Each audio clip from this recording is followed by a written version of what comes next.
Not one, but two pretty bad oof moments for Star Citizen this past week. The author of The Expanse downloads, installs Star Citizen, and gets a nasty surprise. The second one was the bobblehead video, most disliked video ever in Star Citizen by Star Citizen. Let's take a look.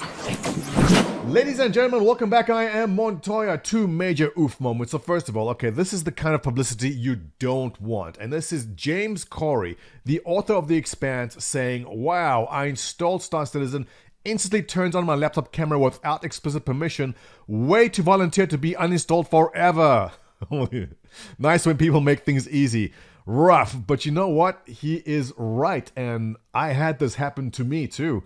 I don't know, about 2 or 3 weeks ago, the patch came in, I ran it, and my webcam turns on, the light turns on. Now, I'm used to people spying on me, the NSA is always on my case, that's fine. So I put my shirt on, I'm gonna cover up, and I'm wondering what is it that's using my camera. Now keep in mind, I've been here since the beginning, I've backed this since 2013, but it took me a good 5 minutes before I came to the realization of what it was. So first of all, I open up Discord. Was there a Discord conversation? I left the camera on.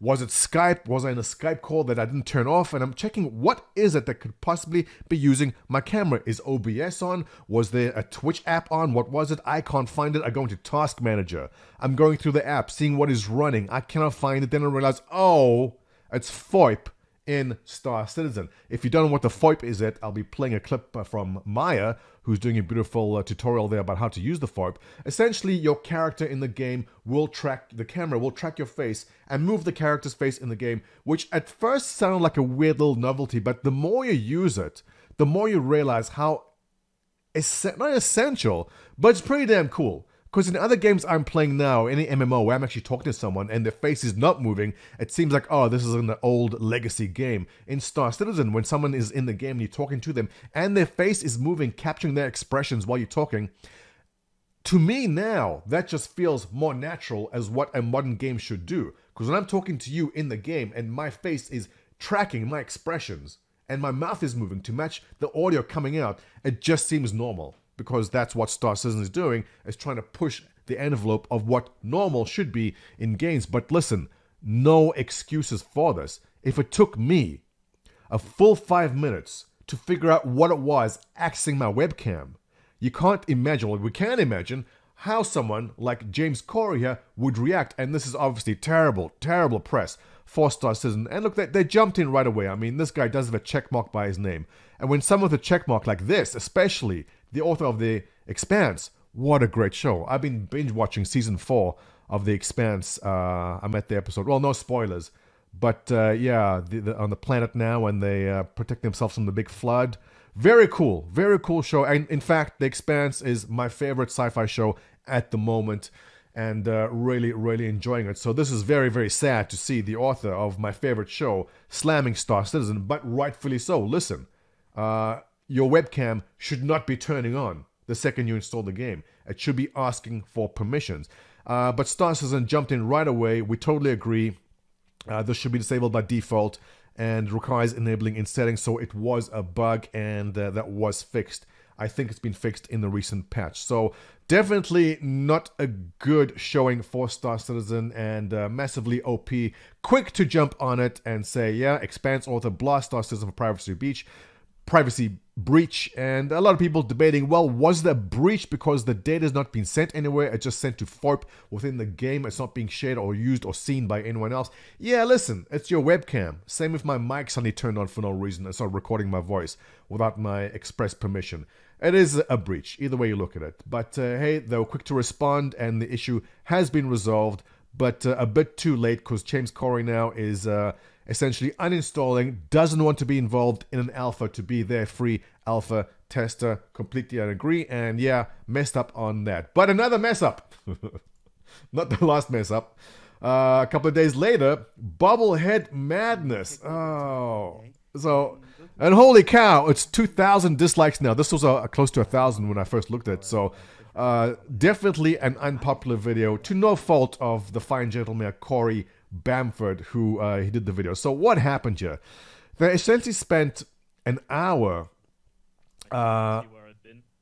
talking about bobbleheads. And should we even dive into the comment section? Okay, put on your hazard suit, because here we go. We're going to dive in. These shows have slipped into an uninformative time wasting.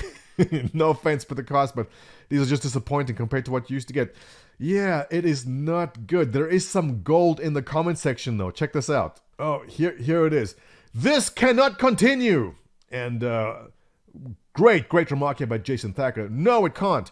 They are running out of money. And clearly, their technology cannot deliver. Hence, this video. Yes.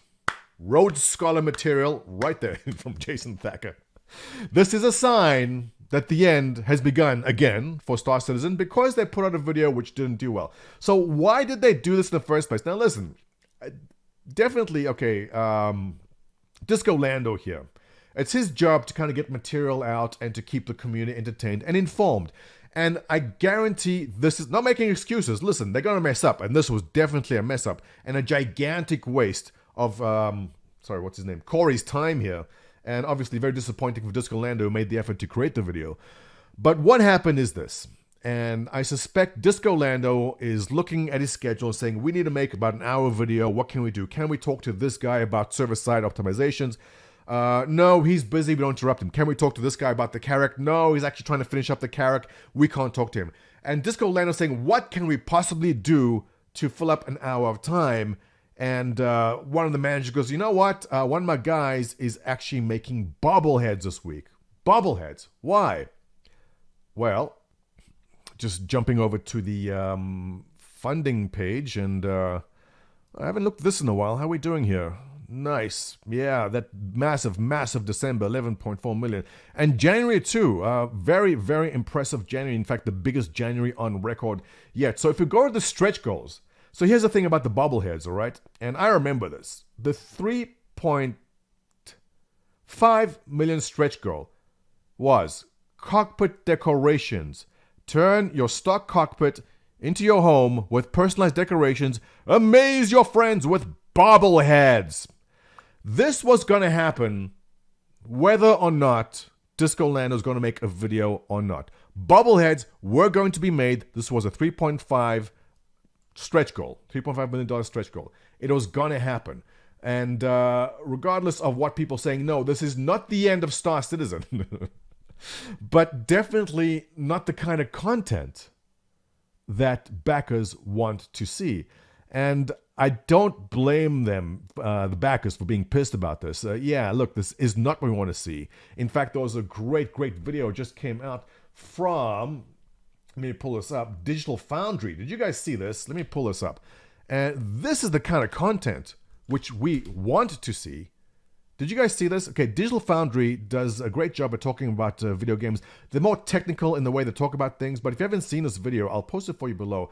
And they do a beautiful 22-minute video talking about a lot of issues, server-side optimizations, very positive, very upbeat, and they themselves are very impressed with the technology they see happening in Star Citizen. In fact, I learned a lot more about server-side optimizations from this video than I did from Star Citizen. But look, this is what these guys specialize in. So they obviously did a better job than, say, Disco Lando could do. His job is just to find and create the content. There's no ways he can dive as deeply as they do as these guys. But look, the information gets out there. And so comparatively speaking, yeah, the community was kind of pissed. This is not the content they wanted. But at the same time, this isn't Corey's fault. His job for the day was to sit down and make bobbleheads, all right? Now, whether or not Disco Lando was going to record him doing it or not, it was still going to happen.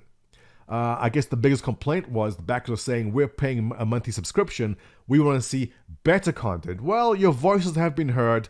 And look, mistakes were made. This is not the content that backers want to see. They feel this is a waste of their time and money. Not Corey's time, because he would still be making that content regardless whether it was being recorded or not. But look, backers have spoken, and I'm pretty sure Star Citizen has paid attention to it and will not be doing that again. And that concludes our two big oof moments for Star Citizen this week. Not every week is going to be great, and I guess past week was one of the bad ones. Your comments below, as always, what do you think about the bobbleheads and the Expanse? Have you been watching, and how damaging is it to have James Corey saying, yeah, he is uninstalling? Not good, but yet, hey, at least he knows about Star Citizen. Good, right? Comments below always appreciated. Thumbs up, and I'll see you in the next one. And subscribe and that stuff. Cheers.